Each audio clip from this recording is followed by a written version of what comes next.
Hey guys, welcome to the Liberal Hive Mind, a channel solely focused on exposing the abundant hypocrisy of the left. You know, when someone has a bad idea or when someone's doing something that's clearly reckless, you always hear the same thing. Be careful, if you continue to do that, somebody's going to get hurt. You're gonna hurt someone. Stop it, you're gonna hurt someone. Stop it, this is reckless, it's irresponsible. Something bad is going to happen. We've tried to warn them over and over and over again, but these far lefty fanatic ideologues don't want to listen. They don't want to listen to reason. Well, here is the end result. Although it being the end result implies that it's the end, it's certainly not. The battle continues, but still, I guess the question really is, how many people have to get hurt before these leftoids start to wake up to the errors of their ways? We're tackling the issue of once again males competing in female sports after a young volleyball player was severely injured while competing against a team that had a male on their team in an all-girls league. Let me show you guys what's going on. Let's talk about this craziness that we're currently going through. We've got some stuff to get into, so let's roll the tape. Alright folks, so here's the headline from the Daily Wire. Trans athlete severely injures girls volleyball player with spike. District forfeits games for girls' safety. A school board in North Carolina has voted to forfeit upcoming girls volleyball games against a rival team after a biologically male transgender athlete severely injured a female player. The Cherokee County Board of Education last month voted 5-1 to forfeit all games against Highlands High School over, quote, safety concerns. A trans player on the Highlands team injured a Hiwassee Dam High School player's head and neck with a spike to the face, resulting in concussion-like symptoms and ongoing vision problems, according to Education First Alliance. The county will not participate in any volleyball games, varsity or junior varsity, against Highlands due to safety concerns, the board decided. Reported video of the incident shows a female player unable to get back up and walk on her own for about a minute after being struck with a volleyball. Take a look at the clip, although the footage is quite grainy.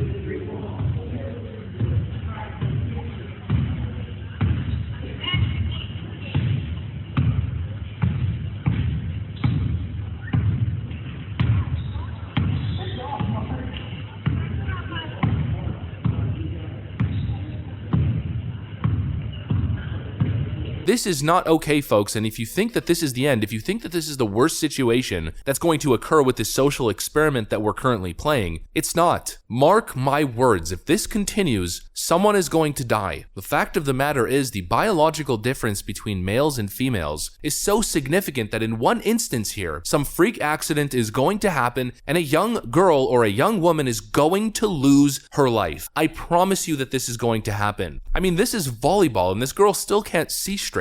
She received such severe whiplash in her neck, her brain rattled so badly that she suffered a major concussion, and it might even be to the extent where she has permanent damage. Can we please use basic common sense? I mean, this stuff is brutal. Children know that this is wrong. You know, from a personal memory, back when I was in school, when I was maybe 14, 15, can't remember exactly what it was, but I'd already gone through puberty. I was big, I was strong, I was 6'1" back then. I played basketball, I had this explosive speed, I was able to almost dunk a basketball when I was younger. I had this clear strength and ability that was clear to being a man, and I knew that as a young kid. When we used to play dodgeball in gym class with girls and boys participating, you know what I didn't do? Even back then, subconsciously knowing as a young kid, if there was a girl on the other end, I didn't whip the ball as hard as I could straight at her face. I knew as a kid that there was a difference. I knew very clearly at a young age that I could hurt this young girl. I didn't need a PhD in gender studies to know that I could give this young girl a concussion. When you play contact sports with the guys, it's different. You could be playing football, rugby, whatever it is, hockey, and just run right through another guy with your shoulder. And unless it's a very frail, weak individual, which mostly men are not, they could take the hit. I pretty much guarantee you, if I used all of my strength and I ran directly into a young woman the same way that I could into a man, a good portion of them will get severely injured, and in one freak accident or case, or many cases, that person might lose their life. I mean, I'm getting a little bit animated here. I'm getting frustrated because this is serious stuff. I think it was Australia or New Zealand or something. We were seeing a transgender athlete playing rugby with women. That is not okay. And the point that I was making earlier is that you don't have to be a genius to figure that one out. I understood that when I was a kid. When I was younger than 16 years old, I understood that basic fact. I knew that what I did with my male friends, roughhousing and playing aggressive sports, I could not do that with young girls. I knew biologically, based on common sense, that they were much more fragile. Where has this common sense gone? Oh, but my hormone replacement therapy and testosterone levels. Garbage science. I know this because I've been around women my entire life. I know this because I have a girlfriend and I could grab her wrist. I can feel the bone structure, and it's just not the same thing. And when we're talking about head injuries, I'm not a doctor, I'm not an expert, and I haven't researched this, but I pretty much guarantee you that this has to be correct. I have a feeling that the size of your neck probably plays an important role. You know, when you look at Mike Tyson and you see this massive freaking tree trunk of a neck that he possesses, my assumption is it's probably harder for Mike Tyson to get a head injury than a young woman with a very slim neck. What happens when a male athlete hits a young woman from a bad angle or in a bad accident and she just doesn't have the physiological strength to take that hit? What happens when it's too much and when somebody loses their life? This is what we keep saying. Somebody is going to get hurt. People are already getting hurt, but it's gonna get worse. And the more we normalize this, the more we accept this as normal across different sports. It doesn't even have to be a particularly aggressive sport. Accidents happen playing soccer. Accidents happen playing sports that aren't hockey, football, rugby, you know, the list goes on. What happens when two individuals collide and a freak accident happens and a young girl is severely hurt? Who's gonna take responsibility at that point? You woke leftists have completely lost your minds. And it's so funny how these people who have never been athletic in their entire lives, they've never played a sport ever, are the ones dictating what should happen in sports leagues. Anybody who grew up athletic, anybody who played sports knows that this stuff is patently ridiculous. I mean, come on, I'm not a volleyball player, I'm not a professional by any means, but I did grow up playing volleyball. It's one of my favorite sports. It's a sport that I play casually, and you could tell the difference instantaneously. You know, there's a lot of great women volleyball players out there, but there aren't that many who have incredible vertical leaps and power and just run up to that spike, sending the ball with a velocity of 100 miles per hour, making contact with that ball, and boom, the gym reverberates. That physical power is clearly unique to masculinity. Playing casual volleyball, men and women, there's nothing wrong with it. But within the world of competitive leagues where you have the best athletes competing, and where the intensity is on a whole other level, it is absolutely unethical to mix these two groups, regardless of testosterone levels. And the proof is right in front of you. And I mean, these poor girls just can't have their spaces anymore. It's ridiculous. This isn't female empowerment. This is the corruption of athletics. It's the infiltration of a female space. And it is fundamentally, objectively wrong. And it's about time that people start speaking in a matter-of-fact manner. No more playing games. People are getting hurt. This nonsense has to stop now. Parents seriously have to start speaking up like never before. Mark my words. If something doesn't change and change quickly, I promise you, a young girl is either going to find herself severely injured with a life-altering, debilitating injury, or a young girl is going to lose her life. There's no reason we should ever find ourselves in that situation. It's totally avoidable with just a little bit of common sense. Excuse my energy and excuse my agitation, but this stuff, frankly,